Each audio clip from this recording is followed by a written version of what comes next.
बिस्मिल्लाहिर्रहमानिर्रहीम। अस्सलाम वालेकुम नाज़रीन, आज की वीडियो में हम कुर्बानी से मुतल्लिक़ कुछ बातचीत करेंगे और ये वीडियो हम रोज़ाना की रूटीन से हटकर कुछ नए तरीके से बना रहे हैं। यहाँ पर कुछ दोस्त और स्टूडेंट्स आए हुए हैं जो कुर्बानी से रिलेटेड सवालात करेंगे और मैं उनका जवाब देने की हर मुमकिन कोशिश करूँगा। नाज़रीन, काफ़ी दोस्तों ने 5-7 दिन पहले मुझे कहा भी कि सर इस हवाले से वीडियो बनाएं, लेकिन मैं माजरत करता हूं कि मैं वीडियो पहले नहीं बना सका। रोज़ाना ही कुछ इस तरह की एक्टिविटीज़ आ जाती थी कि हमारी तवज्जो किसी दूसरी तरफ हो जाती थी। तो आज अल्हम्दुलिल्लाह अल्लाह की तौफीक से हम इस टॉपिक के ऊपर वीडियो बना रहे हैं। कुछ कुर्बानी से रिलेटेड सवालात होते हैं जो अमूमन लोग पूछते हैं, तो हम कुर्बानी के फ़ज़ाइल को डिस्कस नहीं करेंगे, सिर्फ कुर्बानी से रिलेटेड जो अहम सवालात हैं सिर्फ उन्हीं को डिस्कस करेंगे। आप जानते हैं कि कुर्बानी एक अल्लाह की तरफ से मुकर्रर करदा फरीज़ा है जो हर मुसलमान पर है, और ये अल्लाह से बंदे को करीब करती है, यानी ये अल्लाह से कुर्ब का एक खूबसूरत ज़रिया है। लिहाजा हम अपनी बात को स्टार्ट करेंगे। तो ये दोस्त और कुछ स्टूडेंट्स हैं जो ये सवालात करेंगे। जी, तो आप शुरू करें इस हवाले से। जो सवालात हैं इंशाल्लाह मैं फिर कोशिश करता हूँ। सर, आप सबसे पहले ये बता दें कुर्बानी किस किस बंदे पर लाज़िम है? जी, सबसे पहला ये सवाल है और बड़ा बुनियादी नौयत का ये सवाल है कि कुर्बानी किस किस शख्स पर लाजिम है। नाजरीन, आप भी ये तवज्जो से सुनेंगे और हमारे जितने अहबाब बैठे हैं आप सब भी ये इंतहाई तवज्जो से सुनेंगे। ये पहली चीज़ है जिसके अंदर सबसे ज़्यादा मिस्टेक्स होती हैं, यानी अमूमन अहबाब को यही इल्म नहीं होता मुकम्मल तौर पर कि कुर्बानी लाजिम किस किस पर है। तो मैं आपको मुख्तसर अंदाज में बताऊं कि 5 शराइत हैं। 5 शराइत जिस बंदे के अंदर भी पाई जाएंगी उस पर कुर्बानी लाजिम हो जाएगी। वो 5 शराइत क्या है? उनमें जो पहली शर्त है वो है मुसलमान होना, नंबर 2 आकिल होना, नंबर 3 बालिग होना, और नंबर 4 मुकीम होना, और नंबर 5 है साहिब निसाब होना। अब मैं एक एक करके इन सब चीज़ों को डिस्कस करता हूँ। पहली बात यानी मुसलमान होना। मुसलमान होने का मतलब ये है कि मुसलमान पर कुर्बानी वाजिब है, गैर मुस्लिम पर कुर्बानी वाजिब नहीं है। पहली शर्त यह है कि जो बंदा जिस पर भी कुर्बानी लाजिम होगी वो मुसलमान होगा। नंबर 2 आकिल। आकिल से मुराद है यानी जिसका अकल ठीक हो, जो मजनू हो यानी जिसका दिमागी तवाज़ुन दुरुस्त ना हो, भले वो अमीर ही हो, भले के उसके पास दौलत ही हो, तो जब तक उसका दिमागी तवाज़ुन दुरुस्त नहीं होता, वो अक्लमंदों में शामिल नहीं होता, उस वक्त तक उस पर कुर्बानी लाजिम नहीं है। नंबर 3 है बालिग होना, यानी अगर कोई शख्स अमीर है, वो है छोटा बच्चा, यानी कोई भी पर्सन है तो अमीर, अभी कुछ बच्चे भी ऐसे होते हैं जिन्हें जायदाद में बड़ी बड़ी दौलत मिल जाती है, लेकिन है बच्चा, दौलत है, लेकिन कम उम्र की वजह से उस पर कुर्बानी वाजिब नहीं होगी, लाजिम नहीं होगी। अगर उसकी तरफ से कोई उसका बड़ा कुर्बानी अदा कर दे नफली तौर पर तो सवाब ज़रूर होगा, लेकिन उस पर कुर्बानी जो है वो लाजिम नहीं है। इसी तरह से चौथी शर्त है मुकीम होना। मुकीम का मतलब क्या है? मुकीम का मतलब यह है कि इंसान जिस जगह पर है उसका वहां पर मुस्तकिल क़याम हो। मुसाफिर पर कुर्बानी लाजिम नहीं है। इंसान के पास दौलत हो, उसके पास काफ़ी निसाब हो, कुर्बानी से रिलेटेड जितना निसाब है वो उस पर बनता हो, लेकिन वो है सफ़र की हालत में, तो मुसाफिर पर कुर्बानी लाजिम नहीं होती। अभी सफ़र की एक मज़ीद आगे वजाहत है। सफ़र के बारे में आप ये सुन लें कि 92 किलोमीटर 92 किलोमीटर अपने शहर से दूर अगर आप जाने का इरादा रखते हैं, तो जैसे ही आप अपने शहर की आबादियों से दूर निकलेंगे तो अब आप मुसाफिर बन जाएंगे। अब ये 92 किलोमीटर या इससे ज़्यादा जितना रास्ते में आप जाएंगे आपके ऊपर मुसाफिर का हुक्म है, यानी आप मुसाफिर कंसीडर किए जाएंगे। फिर आप जहाँ पर जाकर आप रुकेंगे जहां पर आप क़याम करेंगे, अगर वहां पर आपका इरादा 15 दिन से ज्यादा ठहरने का है तो फिर वहां पर पहुंचते ही आप मुकीम हो जाएंगे, यानी फिर आप मुसाफिर नहीं ठहरेंगे। लेकिन अगर आप ऐसी जगह जा रहे हैं जहां पर आपका इरादा 15 दिन से कम रहने का है, मतलब 5-7 दिन रहना है, तो आप जितने दिन वहां पर रहेंगे, अगरचे आपकी वहां पर रिहाइश होगी लेकिन आपका हुक्म मुसाफिर का ही होगा, आप मुकीम नहीं होंगे। तो ये चौथी शर्त होगी, यानी मुसलमान होना, आकिल होना, बालिग होना और मुकीम होना। अब सबसे आखिरी और सबसे अहम तरीन शर्त वो है साहिब निसाब होना। साहिब निसाब पर कुर्बानी लाजिम होती है। अगर कोई इंसान साहिब निसाब नहीं होगा उस पर कुर्बानी लाजिम नहीं होगी। अब ये आप सुने कि साहिब निसाब क्या होता है। साहिब निसाब की तारीफ मैं आपको अर्ज करता हूं, नाजरीन आप भी मुतवज्जे होंगे। हर वो शख्स जिसके पास 7.5 तोले सोना हो या 52.5 तोले चांदी हो या 52.5 तोले चांदी की जितनी रकम बनती है उसके बराबर इसके पास पैसे हों, या 52.5 तोले चांदी की जितनी रकम बनती है उसके बराबर पैसे नहीं है, उतने पैसों का कोई माले तिजारत घर में पड़ा हो, या जरूरत असलिया से हटकर कोई ऐसा सामान घर में मौजूद हो जिसे आप रोजमर्रा में इस्तेमाल नहीं करते और उसकी कीमत 52.5 तोले चांदी की रकम से तजावज कर दे या उस जितनी हो जाए तो आप साहिब निसाब बन जाएंगे। अब ये मामला बड़ा समझने वाला है। इस चीज को आप बड़ी डीपली समझें, क्योंकि काफी लोग ये समझते हैं कि हमारे ऊपर कुर्बानी लाजिम नहीं है और हम साहिब निसाब नहीं है। मैं अभी आपको रकम बताने लगा हूं एग्जैक्ट कि अगर कि आपके पास इतनी रकम है किसी भी ज़िमन में तो आप साहिब निसाब हो जाएंगे। 7.5 तोले सोना अगर आपके पास है तो साहिब निसाब आप हो गए। अगर 7.5 तोले सोना नहीं है, 52.5 तोले चांदी है, फिर भी आप पर कुर्बानी लाजिम है। अब सोना हो तो सोने का हुक्म होगा, सोने के अलावा आपके पास चांदी हो, चांदी के बराबर रकम हो, चांदी के बराबर आपके पास माल तिजारत हो, या इसके अलावा घर में जरूरत से हटकर कोई सामान आपके पास पड़ा हो, फिर आप चांदी के पैसों का हिसाब करेंगे। यानी आप जब भी सामान का हिसाब करेंगे या रकम का हिसाब करेंगे तो आप चांदी के पैसों का हिसाब करेंगे, फिर आप सोने की रकम का हिसाब नहीं करेंगे। अब देखें कि जो चांदी की रकम बनती है वो कितनी बनती है। आज का जो रेट है वो मैंने आज चेक किया है, तकरीबन 1500, बल्कि एग्जैक्ट जो है वो 1500 नहीं 1443 रुपए, 1443 रुपए आज पाकिस्तान का रेट है। इसके मुताबिक अगर हम चांदी का निसाब बनाएं तो 1443 को आप 52.5 से मल्टीप्लाई करें तो ये तकरीबन बनते हैं 75,000 कुछ रुपए, 75,500-600 या कुछ बनेंगे। तो आप याद रख लें, ये 5-7 दिन पहले जो चांदी का रेट था वो 1200 कुछ था, तो ये 2-4 दिनों में ही 1400 पे आ गया है। तो नाजरीन अब आप ये ज़हन में रख लें, अगर किसी शख्स के पास आज की तारीख में तकरीबन 75,000 रुपए हैं तो उस पर कुर्बानी लाजिम है। अगर 75,000 रुपए नहीं है, 75,000 रुपए का आपके घर में कोई सामान तिजारत पड़ा है, मसलन हमारा जो ये शहर है फैसलाबाद, यहाँ पर लोग अक्सर कपड़े का कारोबार करते हैं, तो घरों के अंदर आप कपड़ा स्टॉक करके रखा हुआ है, तो अगर वो स्टॉक किया हुआ कपड़ा आपके घर में पड़ा है, अगर उसकी मालियत 75,000 है तो आप पर कुर्बानी लाजिम हो जाएगी। और याद रखें ज़कात में तो साल गुजरना शर्त है ना, ज़कात में और कुर्बानी में यही फर्क है। ज़कात में साल गुजरना शर्त है, कुर्बानी में साल गुजरना भी शर्त नहीं है।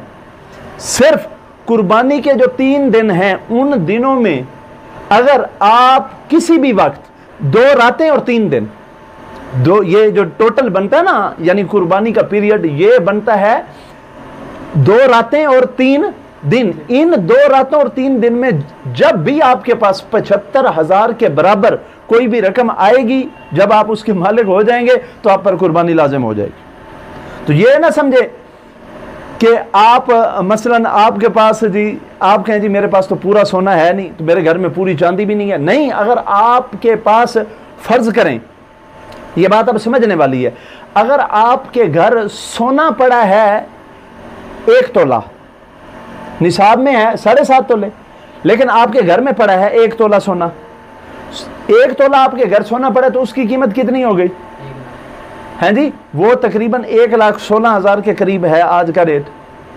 1,16,000 के करीब है, 1,16,200 गलबन आज का रेट है। अच्छा, अब अगर आपके घर में चांदी 1 तोला हो और 1 तोला सोना हो, तो आप दोनों जिन्सों को इकट्ठा करेंगे, दोनों की रकम को इकट्ठा करेंगे। अगर वो 75,000 को पहुंच गई तो आप पर कुर्बानी लाजिम हो जाएगी। मसलन आपके पास जो है वो एक चीज नहीं है, आपके पास सोने का निसाब भी पूरा नहीं है, चांदी का भी पूरा नहीं है, सामान तिजारत भी पूरा नहीं है, तो आप अब सारा जो कुछ आपके पास है ना, आप उस सारे को इकट्ठा करेंगे। आपकी जो जरूरत है वो सामान से हटकर, जो आप घरों में इस्तेमाल करते हैं उस सामान से हटकर जो फारिग पड़ा हुआ है, उस सारे को आप इकट्ठा करेंगे। अगर उसकी मालियत 75,000 बन गई तो आप पर कुर्बानी लाजिम हो जाएगी। इसको मजीद मैं ज्यादा एक्सप्लेन कर दूं, क्योंकि ये वाहिद सवाल है जिसमें सबको गलती होती है और बंदा ये समझता है जी मेरे ऊपर तो कुर्बानी है नहीं, लेकिन कुर्बानी बंदे पे लाजिम होती है। हमारे घरों के अंदर अमूमी तौर पर एक चीज है, एक शख्स है जिसका घर है जी, उसके अंदर उसने अब 7 कमरे बनाए हुए हैं, 7 कमरे बनाए हुए हैं, 3 कमरे इस्तेमाल होते हैं, 4 को ताला लगा के रखा हुआ है। अब उन 4 कमरों की जो कीमत होगी वो इस निसाब में शामिल होगी। अगर वो 75,000 की है तो आप पर कुर्बानी लाजिम हो जाएगी। इसी तरह से घरों के अंदर अमूमन ऐसा सामान पड़ा होता है जो हम सारा साल इस्तेमाल ही नहीं करते, तो जब कुर्बानी का निसाब बनाएंगे उनके पैसे आप डालेंगे। मैं आपको एक्सप्लेन कर दूं। मसलन औरतों की आदत होती है कि औरतें घरों के अंदर अमूमन जो दहेज के अंदर उन्हें सामान आता है वो एक लंबा लंबा अरसा वो संदूक के अंदर, उसे अलमारियों के अंदर सेव करके रखती हैं, वो यूज ही नहीं होता पूरा साल। अब वो यूज नहीं हो रहा, जो आपके इस्तेमाल में नहीं आ रहा, अब उसके पैसे बनाए जाएंगे। अगर उनकी मालियत 75,000 है तो आप पर कुर्बानी लाजिम हो जाएगी, क्योंकि वो आपकी जरूरत असलिया से हटकर है।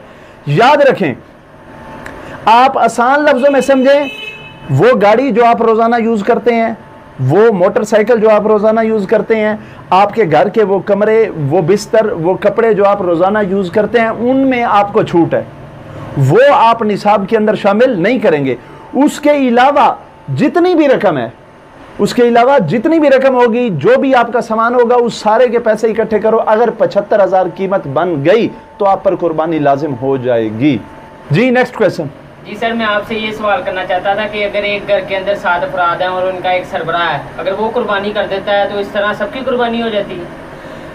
जी ये भी नाजरीन एक गलत फहमी है जो लोगों के अंदर पाई जाती है। अमूमन ये समझा जाता है कि अगर घर का सरबराह कुर्बानी कर दे तो घर के तमाम अफराद की तरफ से कुर्बानी जो है वो हो जाएगी, लेकिन ये बहुत बड़ी गलती है, ये मिस्टेक है, ऐसा नहीं है।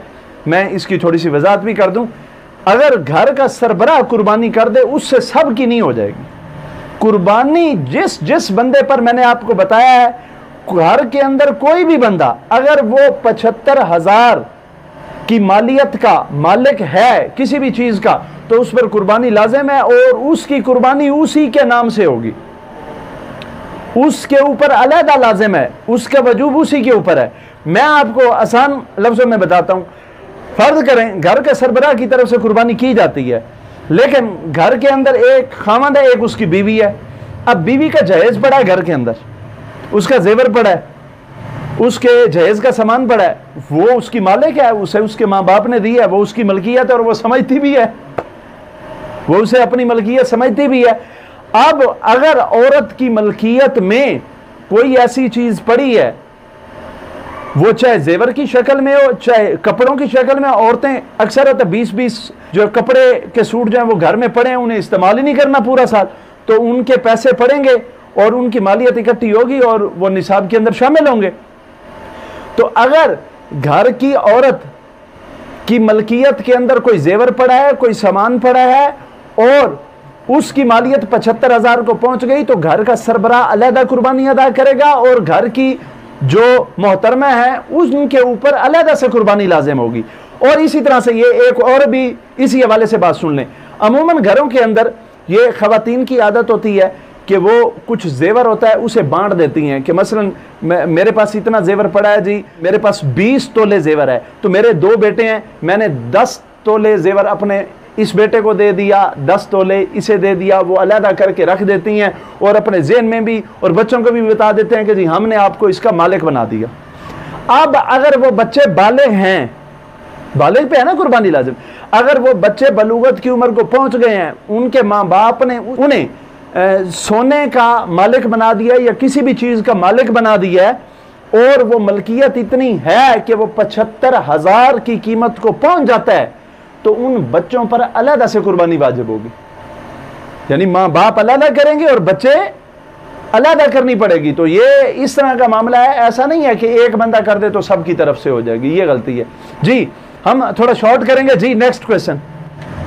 सर क्या लंगड़े जानवर की कुर्बानी जायज़ है? लंगड़े जानवर की कुर्बानी जायज़ है या नहीं? लंगड़े जानवर की कुर्बानी से रिलेटेड जो सवाल है, इसमें आपने देखना यह है कि जो जानवर लंगड़ा है उसका लंगड़ापन कितना है। अगर मामूली लंगड़ा जानवर है तो उसकी कुर्बानी हो जाएगी।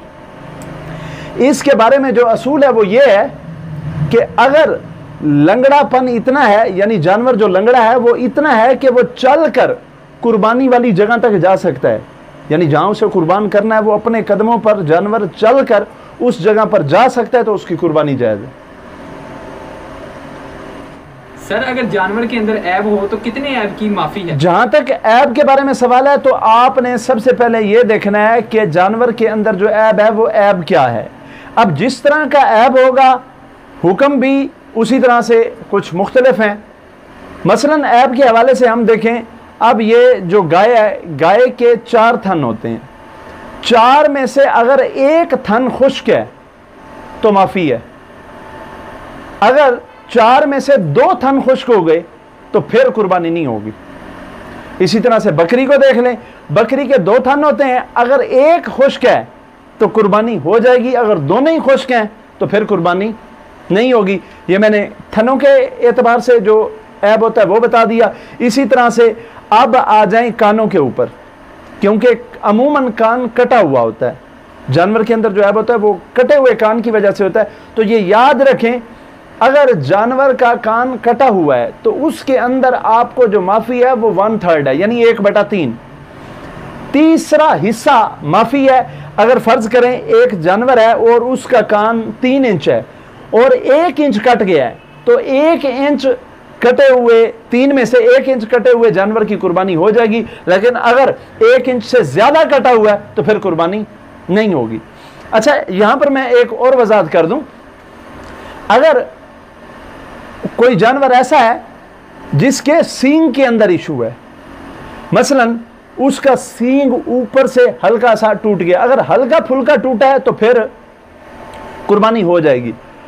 कुछ फुकहा कहते हैं अगर उसके अंदर से गोदा नजर आना शुरू हो जाए, यानी ये जो सींग होता है इसके अंदर गोदा होता है, ठीक है, लिक्विड फॉर्म के अंदर या प्लाज्मा की शक्ल में, तो अगर वो नजर आना शुरू हो जाए तो फिर ये होता है, ऐसे लगता है जैसे हाफ से ज्यादा टूट चुका है। अगर हाफ से ज्यादा सींग टूट चुका है तो फिर वो ऐब हो जाएगा, यानी फिर उसकी कुर्बानी नहीं होगी। अगर हल्का सा ऊपर से टूट गया तो फिर कुर्बानी हो जाएगी। लेकिन बेहतर है इसमें भी आप यही जो 1/3 वाला मामला है, इसमें भी अगर यही मद्देनजर रखें तो ज्यादा बेहतर है। लेकिन फुकहा यही कहते हैं कि जब तक सींग के अंदर से गोदा ना नजर आए, ऊपर वाला हिस्सा टूट जाए, कुर्बानी हो जाएगी। यहां पर नाज़रीन एक चीज का आपने ज्यादा ख्याल रखना है, ये जो कान वाला इशू है और सींग वाला, इसमें एक बड़ा बुनियादी फर्क है। अगर कोई जानवर ऐसा है जिसके पैदाइशी कान नहीं है, कान पैदाइशी नहीं है, यानी जानवर पैदा हुआ है और उसके कान है ही नहीं, उसकी कुर्बानी नहीं होगी, वो ऐब है। लेकिन अगर कोई जानवर ऐसा है कि उसके पैदाइशी सींग नहीं है तो ये ऐब नहीं है। पैदाइशी सींग ना होने वाले जानवर की कुर्बानी हो जाएगी, लेकिन पैदाइशी कान ना होने वाले जानवर की जो है वो कुर्बानी नहीं होगी। अच्छा, यहां पर यह भी देख लें, कुछ जानवर ऐसे होते हैं जब वो मसलन उनका नेचुरली कुदरती तौर पर जब वो होते हैं तो उनका कान होता ही छोटा है, तो उसमें कोई इशू नहीं है। अगर पैदाइशी तौर पर कान है छोटा तो वो कुर्बानी हो जाएगी। तो ये मैंने ऐब के हवाले से सीधा बातें बता दी। बाकी नाज़रीन, इस हवाले से कोई मजीद बातें पूछनी हो, ये हमने अपने चाहने वालों के लिए उनके असरार पर वीडियो बना रहे हैं। मजीद अगर कोई चीज़ें पूछनी हो, इतना हमारे पास वक्त नहीं होता, या आपको हमारी स्क्रीन के ऊपर हमारा व्हाट्सएप नंबर नजर आ रहा होगा, इसके ऊपर भी आप हमसे सवाल कर सकते हैं। इंशाल्लाह हम कोशिश करेंगे कि इस हवाले से आपकी रहनुमाई जितनी मुमकिन हो सके ज़रूर करें। जी, अगर कोई मजीद क्वेश्चन है। सर, जैसे कि नॉर्मल में लोगों से हमें पता लगता है कि जो भैंसा है उसकी कुर्बानी नहीं जायज़ या जायज़ है, जिसे हम कट्टा कहते हैं आमतौर पे। हाँ जी, हाँ जी। कुर्बानी पे जो इख्तिलाफ है उसके बारे में ज़रा बता दें। नाज़रीन, ये बड़ा अहम सवाल है। मैं इसका जवाब इंतहाई बता दूं आपको, इख्तिसार के साथ दूंगा, क्योंकि इसमें वजाहत बड़ी ज़्यादा है। जो भैंसा है, भैंसा यानी भैंस का नर, जिसे हम भैंसा उर्दू में कहते हैं, और इसे हम अपनी जो हमारी मैटरनल लैंग्वेज है या जो हमारी इलाकाई ज़ुबान है उसमें हम इसे कट्टा कहते हैं। तो इसकी कुर्बानी जायज़ है या नहीं है? मुख्तसर तौर पर आपको बताऊं, इसकी कुर्बानी जायज़ है, बिल्कुल बगैर किसी शक शुबे के इसकी कुर्बानी जायज़ है। मैं थोड़ी सी वजाहत कर देता हूं, ये ताकि अगर किसी के दिल में कोई शक शुबा हो तो वो दूर हो जाए। पहली बात यह है कि उम्मत की अक्सरियत इस बात के ऊपर इत्तेफाक करती है कि जो भैंसा है यानी ये कट्टा, इसकी कुर्बानी जायज़ है। यानी अगर हम इलाकाई तौर पर हमारे जितने मकतबा फ़िक्र हैं हम उनको भी देख लें तो सुन्नी हो गया, बरेलवी हो गया, इसके अंदर अपना हनफी फ़िक़्ह से ताल्लुक़ रखने वाले देवबंदी हज़रात हो गए, ये सारे इजाज़त देते हैं। हमारे सिर्फ अहले हदीस कुछ दोस्त हैं जो इसके ऊपर एतराज़ करते हैं और वो ये समझते हैं मुनासिब नहीं है। लेकिन मैं आपको पूरी गारंटी के साथ कह रहा हूँ, ऐसा नहीं है कि अहले हदीस में भी सिर्फ कुछ अहबाब हैं जो इसे वो भी कहते हैं कि एहतियातन इसकी ना करो, लेकिन अहले हदीस मकतबा फ़िक्र के बड़े बड़े फ़ुक़हा ने इसकी इजाज़त दी है। और अगर उसके आपने रेफरेंसेस पूछने हो तो मैं वो भी आपको दे दूंगा। बड़े बड़े लोगों ने, अहले हदीस मकतबा फ़िक्र के फ़ुक़हा ने भी इसकी इजाज़त दी और इसे बिल्कुल जायज़ करार दिया है। मैं आपको इसकी छोटी सी दलील दे दूं। जो लोग सवाल करते हैं वो कहते हैं जी ये नबी पाक सल्लल्लाहु अलैहि वसल्लम के दौर में नहीं थी, भैंस थी नहीं, तो लिहाजा वो जो थी नहीं तो हदीसों के अंदर इसका जिक्र नहीं है, लिहाजा कुर्बानी नहीं है। अब देखें इसका जवाब क्या है। देखें, नबी करीम सल्लल्लाहु अलैहि वसल्लम का ताल्लुक था अरब से। अरब के अंदर भैंस पाई नहीं जाती। अब भैंस को अरबी में कहते हैं अल जामूस, इसमें जो अरबी लफ्ज है वो क्या है? अल जामूस है।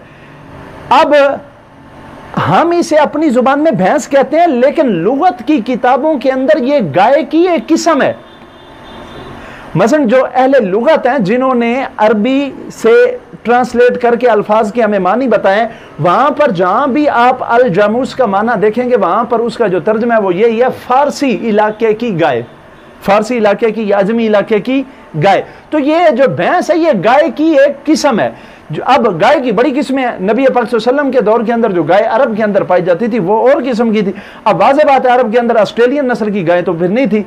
अगर ये जो बुनियाद है वो गाय है, बाकी उसकी जितनी अक़साम है मतलब वो भैंस भी उसी की किस्म में आ जाती है। और फिर एक और बात आपको बताऊं, चारों फ़ुक़हा यानी इमाम आज़म अबू हनीफा, इमाम मालिक, इमाम शाफी, इमाम अहमद बिन हम्बल, चारों फ़ुक़हा का इसके ऊपर इजमा है। वो कहते हैं जी भैंस की कुर्बानी जायज़ है और उन्होंने वाज़ेह तौर पर लिखा है कि इसका हुक्म जो है वो गाय का है। चारों फ़ुक़हा का इसके ऊपर इजमा है। और मैं आपको मज़ीद ये बता दूं, औरंगज़ेब आलमगीर के दौर के अंदर जो बरे सगीर के अंदर फ़िक़्ह की सबसे बड़ी किताब लिखी गई फतावा आलमगीरी, वो 350 से ज़ायद फ़ुक़हा ने बैठकर किताब लिखी, औरंगज़ेब आलमगीर ने लिखवाई थी। और ये बरे सगीर के अंदर फ़िक़्ह का सबसे बड़ा मजमूआ समझा जाता है। उस किताब के अंदर इस चीज़ के ऊपर मुकम्मल डिटेल से बात की गई और वहाँ पर भी इसे मुकम्मल वाज़ेह वाशगाफ अल्फाज के अंदर जो है वो इसकी इजाज़त दी गई है। अब आखिरी मैं दलील देता हूँ इस हवाले से और इंशाअल्लाह आप सब भी इस हवाले से मुतमईन हो जाएंगे और हमारे नाज़रीन भी यकीनन मेरे इस जवाब से मुतमईन हो जाएंगे जो कट्टे की कुर्बानी के हवाले से मैं अभी जवाब देने जा रहा हूँ। देखें, तमाम मकतबा फ़िक्र का, तमाम फ़ुक़हा का इस बात के ऊपर यकीन है, सब ने यह लिखा है कि गाय भैंस का दूध जायज़ है, भैंस का दूध पीना जायज़ है, भैंस का गोश्त खाना जायज़ है, उसे पालना, और सब ने यह कहा जी हलाल जानवर है, उसका दूध भी जायज़ है, ये भी जायज़ है। और भाई नबी पाक सल्लल्लाहु अलैहि वसल्लम ने तो भैंस का जिक्र कहीं पर नहीं किया। आपने भैंस का दूध किस दलील से जायज करार दिया? भैंस का गोश्त किस दलील से आपने जायज करार दिया? वहां पर नबी पाक सल्लल्लाहु अलैहि वसल्लम के दौर के अंदर तो ये जानवर था ही नहीं। अगर वहां पर इसका ये हुक्म नहीं था, अभी सब कहते हैं दूध भी जायज है और सब ये कहते हैं जी इसका गोश्त खाना भी जायज है। इवन के तमाम फोका हर मकतब फिक्र देख लें, जो ज़कात बनाई जाती है ना, ज़कात में जानवरों की भी ज़कात होती है, तो वहां पर भैंस का वही हुक्म सब ने रखा है जो गाय का है। आपने दूध में उसका गाय वाला हुक्म रखा, गोश्त में उसका गाय वाला हुक्म रखा, ज़कात में भी भैंस का हुक्म वही रखा जो गाय का है। तो कुर्बानी में क्यों नहीं रखते भाई? जिस दलील से उसके ऊपर ज़कात भैंस के ऊपर लाजिम है, दूध उसका जायज़ है, गोश्त उसका खाना जायज़ है, उसी दलील के साथ जो है वो इसकी कुर्बानी भी बिल्कुल जायज़ है। इसमें किसी किस्म का शक शुबा नहीं होना चाहिए। और उलमा की अक्सरियत, फुक़हा की अक्सरियत और अहले हदीस मकतब फ़िक्र के भी बड़े बड़े नाम, मैं अभी मतलब यहाँ पर वज़ाहत में ज़्यादा तफसील में जाना नहीं चाहता। अगर किसी दोस्त ने वो तफसील मांगनी हो तो हमारा व्हाट्सएप नंबर के ऊपर इंशाल्लाह पूछेंगे तो मैं आपको वार्ज़ कर दूँगा। आप बड़ी तसल्ली के साथ जिन इलाकों में ये पाई जाती है, उन्हें जहाँ पर भी ये जानवर मुयस्सर है, आप इसकी कुर्बानी कर सकते हैं। जी सर, किस किस जानवर की कुर्बानी जायज़ है?